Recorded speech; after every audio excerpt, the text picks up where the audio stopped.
Hello, everyone. I'm Dr. Geri Puleo, and I'm the creator of the Burnout During Organizational Change model, or BDOC. And I'm often asked, is an overachiever prone to burnout? Well, let's look at it this way. Many times people say, I'm an overachiever, and they say that with a great deal of pride. But overachievement is not something to be proud of. High achievement is. High achievers know what they can do, what they are willing to sacrifice, and strive for excellence. In contrast, for an overachiever, what they do is never good enough. Overachievement is awfully closely aligned with perfectionism. So overachievers have unrealistic expectations. Overachievers believe that whatever they've done, it will not be enough.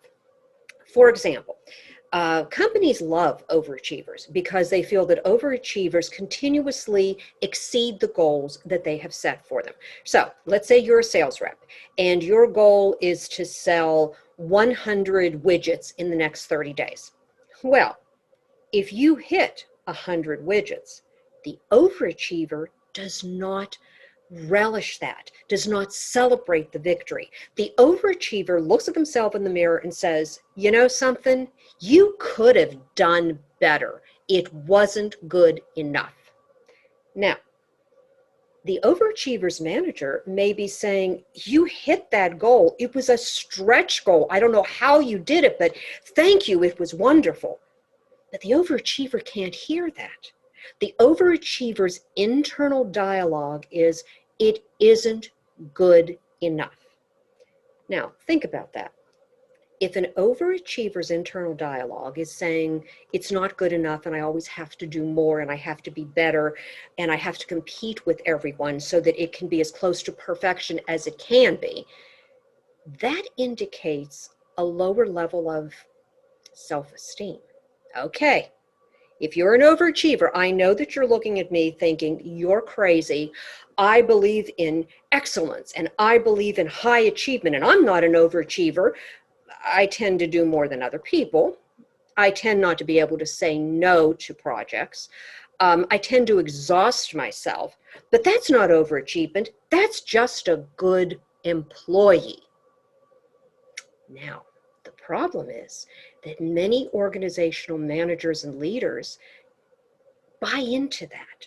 They believe that that employee who is going above and beyond, giving 110%, oh, wait, shouldn't be 110%, they're giving 120%.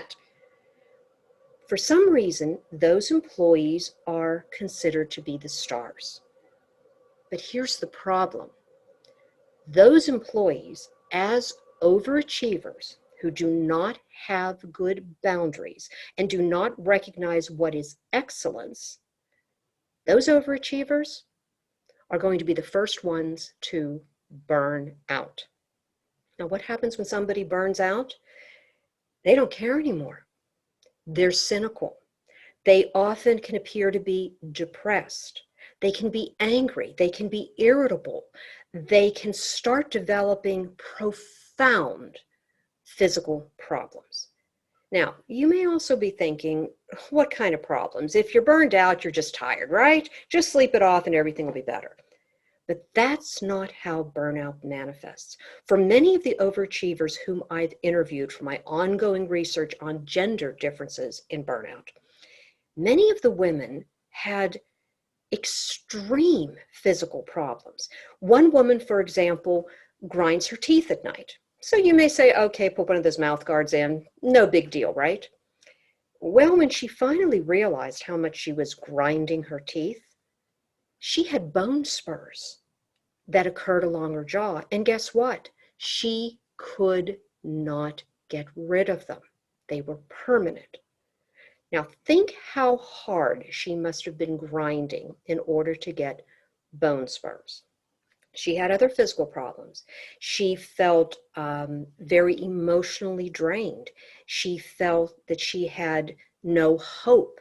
She wasn't happy, and she was frightened because she wasn't sure what was going on. Overachievers also tend to be somewhat of a control freak. So when the burnout hit her, she didn't know how to control it. And it was something out of her control, and it really challenged her basic idea of who she was.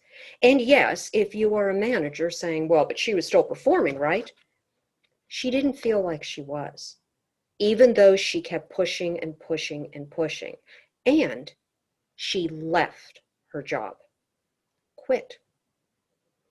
So if you're a manager and you are extolling the virtues of the overachiever as the ideal employee, you need to think again, because you're going to lose that employee.